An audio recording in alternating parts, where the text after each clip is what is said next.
کہے گی او سانپ کون ہو، میرا پیچھا کیوں کر رہے ہو، مجھے چھوڑ دو، مجھے چھوڑ دو، مجھے سانپ سے بڑا ڈر لگتا ہے۔ انسان بھی کہے گا میرا پیچھا مت کر، مجھے چھوڑ دے، ارے مجھے بھی بہت ڈر لگتا ہے، یہ سانپ اتنا ڈینجر کالا سانپ دکھ رہا ہے اور اتنا ڈینجر تو دکھنے میں لگتا میرے پیچھے کیوں پڑا ہوا ہے۔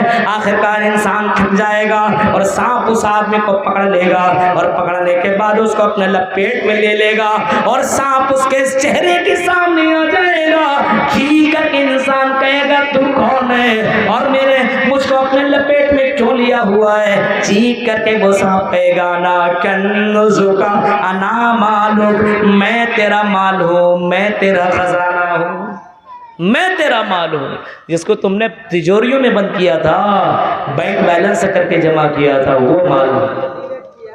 غور کرو میرے بھائیو، انا کنزک انا مالک، میں تیرا وہی مال ہوں، میں تیرا وہی خزانہ ہوں۔ جس سونا چاندی کا تم نے زیور نہیں، جس زکات نہیں نکالا، جس بینک بیلنس کا تم نے زکات نہیں نکالا، جس تجارت کا تم نے زکات نہیں نکالا، میرے پیارے ساتھی غور کرو، وہی وہ میں ساتھ وہی مال ہو، وہی مال ہو، اور ساتھ میں کچھ دستا جائے گا۔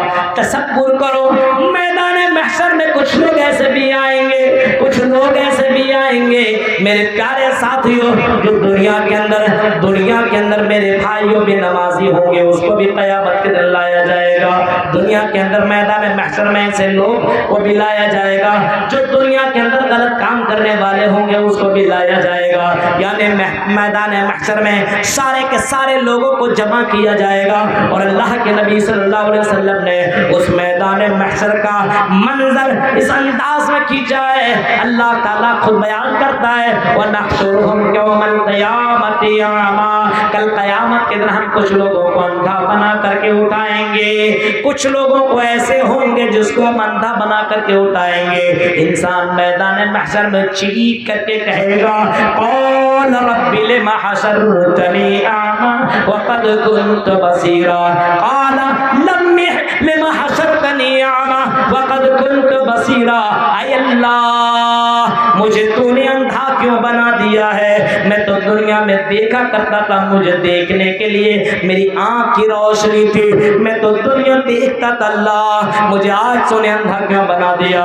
اللہ جواب دے گا او میرے بندے، ہم نے دنیا میں تمہیں بینائی دی تھی، لیکن تم نے دنیا میں دیکھا، غلط چیزوں کو دیکھا، پھر بھی تم نے غلط کیا، تم نے قرآن و حدیث کو دیکھا، پڑھا، سنا، پھر بھی تم نے غلط کیا، اسی وجہ سے ہم نے تمہیں اندھا بنا دیا ہے، ہم نے ہماری آیتوں کو تم نے دنیا میں جھٹلایا، ہمیں بھول گئے، اسی وجہ سے آج بھی ہم تم کو ایسے ہی چھوڑ دیتے ہیں۔ ہم نے تمہیں اندھا اس وجہ سے بنایا جب تم دیکھنے والے تھے، دیکھ کر کے تم نے غلطی کی ہے۔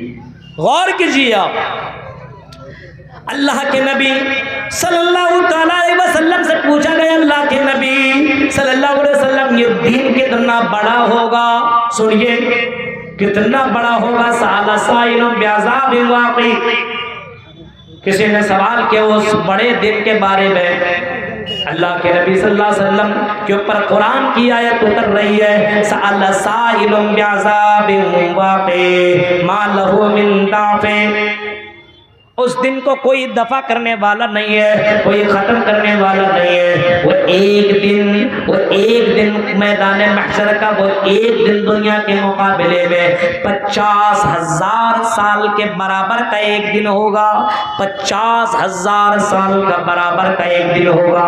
اب سوچیں 50,000 سال، ایک دن 24 گھنٹہ کا ہے، 50,000 سال کا ایک دن ہوگا، 50,000 سال دنیا کا کتنے گھنٹے کا ہو سکتا؟ ہم تو بھائی اتنا میتھمیٹکس میں ہم تو نہیں جوڑ سکتے، ابھی آپ لوگ پڑھنے والے، ہندی پڑھنے والے اور میتھمیٹکس پڑھنے والے آپ لوگ ہیں، ایک دن میں 24 گھنٹے، ہاں 1000 سال میں کتنے گھنٹے، 10,000 سال میں کتنے گھنٹے، 50,000 سال میں کتنے گھنٹے، آپ خود جوڑیے نا، کچھ کام آپ بھی کیجئے، تو ایک دن 50,000 سال کا برابر کا ہوگا۔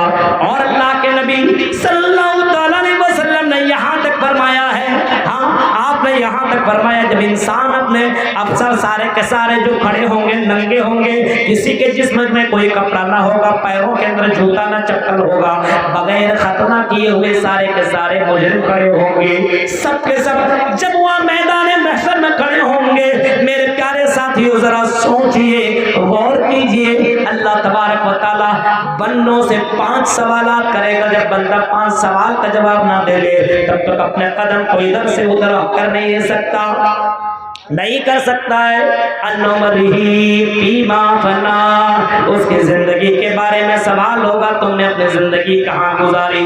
ہم نے تمہیں 50 60 70 سال کی زندگی دی, اور میرے بندے اور میری بندی یہ بتا تم نے یہ زندگی کہاں گزاری اور کیسے گزاری, کس جگہ پہ گزاری اور کس طریقے سے گزاری, ہمیں یہ بتاؤ.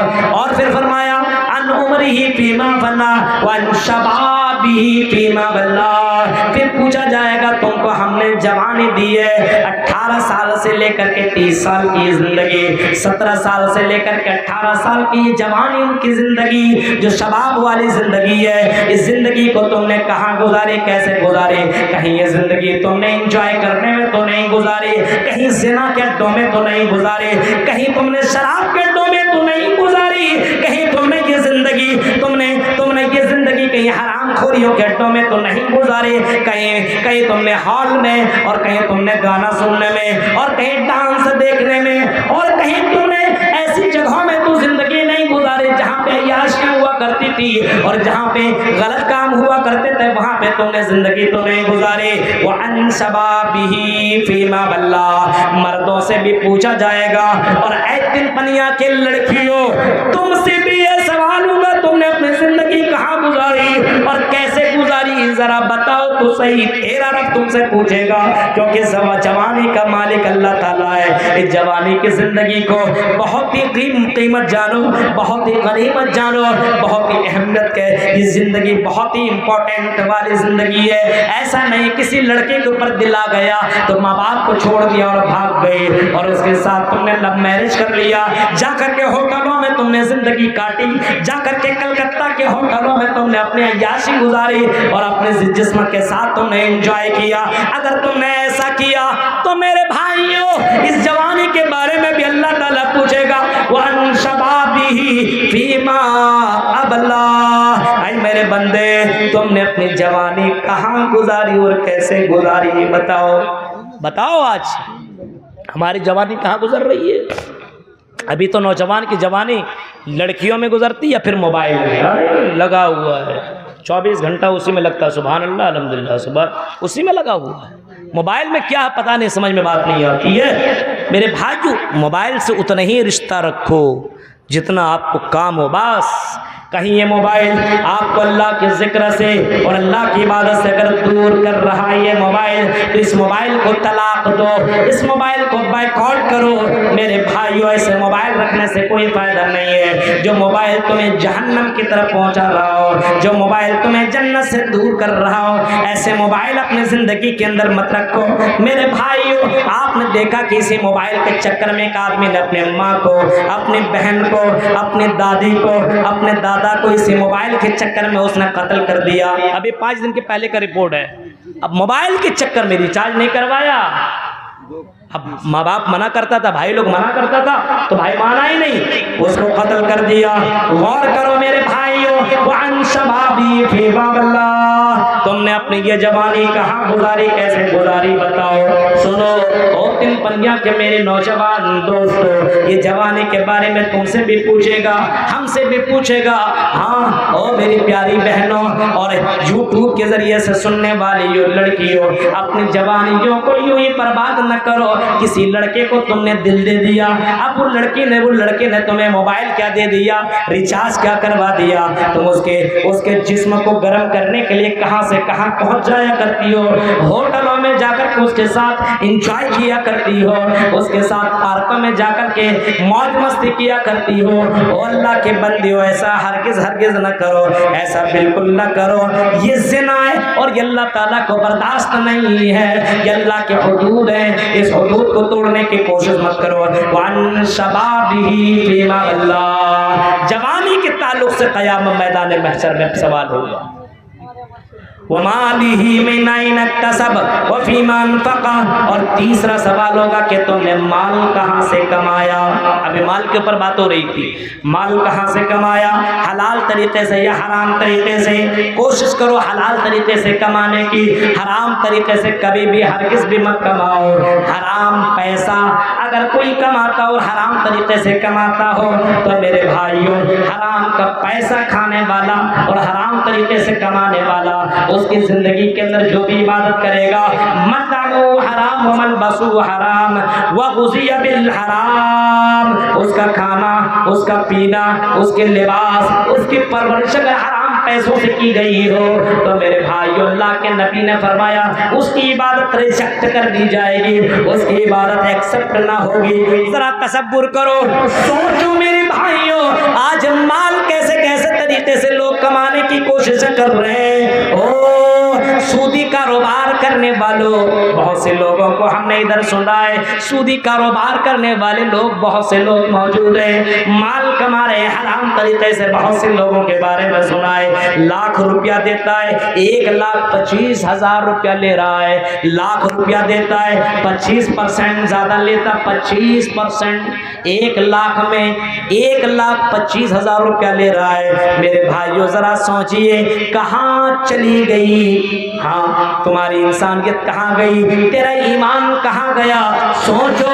محمد رسول اللہ کے پر ایمان رکھنے والا، قرآن کے پر ایمان رکھنے والا جب قرآن چیخ کر کے کہتا ہے لا تاکلوا الربا اضعافا مضاعفا، اور لوگوں تم بڑھا چڑھا کر کے کسی سے لینے کی کوشش مت کرو. ہاں، اسلام اس کو حرام قرار دیا ہے اور بہت ہی بڑا گناہ بتایا ہے اور بہت ہی بڑا جرم بتایا ہے. کوئی آدمی سودی کاروبار کرتا ہے تو اللہ تعالیٰ اعلان کرتا ہے فَإِن لَّمْ تَفْعَلُوا فَأَذَنُوا بِحَرْبٍ مِّنَ اللَّهِ وَرَسُولِهِ. اگر کوئی سودی کاروبار کرتا ہے تو اس کے لیے اللہ تعالیٰ نے میدان جنگ کا میدان جنگ اس کے لیے اعلان جنگ کا اعلان کیا ہے کہ اگر کوئی سودی کاروبار کرتا ہے تو اللہ اور اس کے رسول سے جنگ کرنے کے لیے تیار ہو جاؤ، لڑنے کے لیے تیار ہو جاؤ. ذرا بتاؤ اللہ سے کون لڑے گا؟ کس کے پاس اتنی طاقت ہے جو اللہ سے مقابلہ کرے، اللہ کے فرشتوں سے مقابلہ کرے؟ اور سودی کاروبار کرنے والوں اور کٹیہار، بہار اور پورنیہ کے لوگوں ذرا سنو، اور ہندوستان کے باہر مسلمانوں، یہ سودی کاروبار سے توبہ کرو، اپنے آپ کو ان رشوتوں سے روکو، منع کرو، اپنے بچوں کو منع کرو. یہ سودی کاروبار اللہ کے نظر میں بہت ہی بڑا پاپ ہے. مال تم نے کیسے کمایا یہ بھی پوچھا جائے گا. ہاں، ہمارے یہاں مال کمانے کا ایک طریقہ یہ بھی ہے، جب بیٹا کی شادی کی بات